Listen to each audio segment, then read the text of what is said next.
Hello Reddit. Thank you for loving part 1 of this tale so much.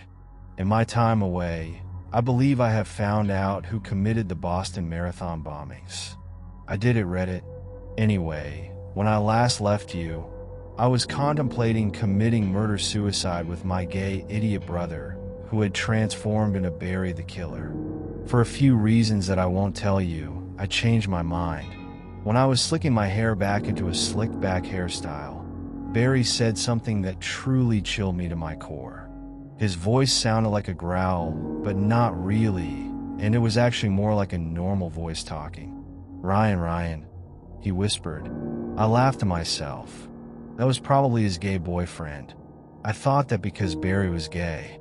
Suddenly, I heard a loud crash outside the door. I pushed open the bathroom door to reveal something that to my core chilled me. The window was broken. Obviously, this meant that Barry had jumped through it to make his escape. He left my stupid fucking parents' dead bodies on the floor for me to deal with. He was such a gay asshole.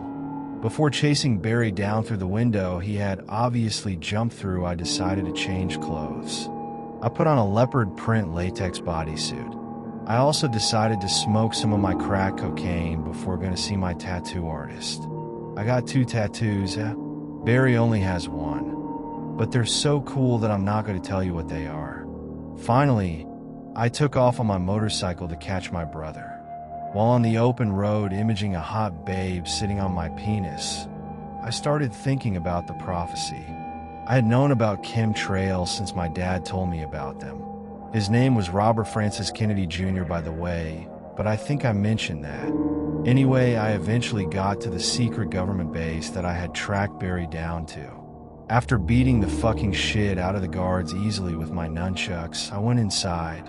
When I opened the front door, a voice spoke over the intercom. Hey, it's me, Ryan. I'm gonna fuck this dog. It's so ugly, what the fuck? I shook my head. A government official should not be using so much profanity in the workplace. When I was making my way through the government base, I kept seeing low-resolution PNGs of Sonic in my peripheral vision, but only for a split second at a time. Maybe 0.00001 seconds, if I had to make an estimate. But what business does Sega's beloved blue hedgehog mascot have here? I thought. When he appeared, Sonic was posed in his classic Sonic pose, with a text bubble above him that said, in ominous red-colored and also blood-colored writing, "You're too slow." My core was chilled. I finally reached the evil government base in the government base. On the way there, I changed out of my leopard print latex bodysuit into a different bodysuit. One that was a replica of Ladypool from my favorite movie Deadpool and Wolverine, starring Hugh Jackman and my favorite actor Ryan Reynolds. I also took a hit of the black tar heroin I keep on me for stressful situations. I had loved Ryan ever since I was little, which was last year. My favorite movies by him were Green Lantern, R.I.P.D., The Hitman's Bodyguard, Detective Pikachu, 6 Underground, Hitman's Wife's Bodyguard, Free Guy, Red Notice, The Atom Project, Bullet Train, as an uncredited cameo, Spirited, If, and of course the Deadpool movies. They were the cause of my first wet dream. In the evil government base, in the government base, I noticed something strange. Barry had been shot a couple of 100 times, stabbed and burned alive, and was lying on the floor in front of me. He was completely fine. On either side of him were some shit that fucking chilled me to my fucking core, which I didn't think was possible. On Barry's right was an unmistakable sight. It was a vape, but a weird vape. By God, it was the vape the old man had sold me in the game shop. Upon seeing this, I was reminded of Lewis, the whatever's finance minister, the something. I didn't linger on that thought for long, however, because something more surprising was on Barry's right. It was the star and director of the world-famous hit movie, It Ends With Us, Justin Baldoni. He had ultra-realistic blood coming out of his eyes and an evil grin on his face that stretched from ear to ear, with blood coming out of his mouth too.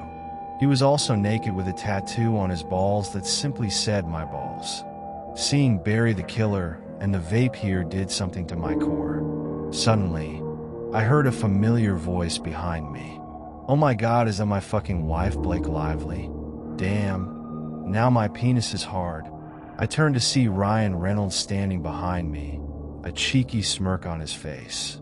He looked weirdly like Ryan Reynolds. "I'm not your wife. I'm 14, I told him. All I could think was how I wished I had got a buzz cut and blonde highlights before meeting him. "Oh yeah, fuck, yeah," he said, walking over to the vape, Barry, and the other guy. "Hey, I'm Ryan Reynolds." Something about him was starting to piss me the F off. "What do you have planned with them, Mr. Ryan Reynolds?" I asked in a low growl. He was getting close to awakening my alpha side. "Oh, fuck yeah," he answered, rubbing his penis through his pants. "I want to make Free Guy too.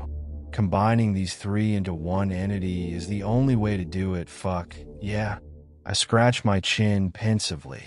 I was under the impression that artists who wanted to pursue their creative visions usually write a script, or perhaps enlist the help of a fellow screenwriter to do so, bring it to a studio to pitch the idea, get funding if the idea is deemed financially viable in the studio's eyes, and then hire a crew to make the movie.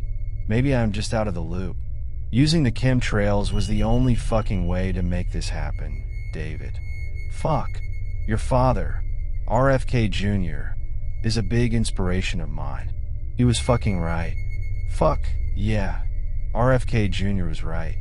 The chemtrails are real. He was right, fuck yeah. And what do you plan to call this entity, Mr. Reynolds? I asked, afraid I already knew the answer. He looked at me, and blood started shooting from his eyes, and he started speaking in a scary, evil voice. He said, Vape.EXE the Killer. Fuck yeah.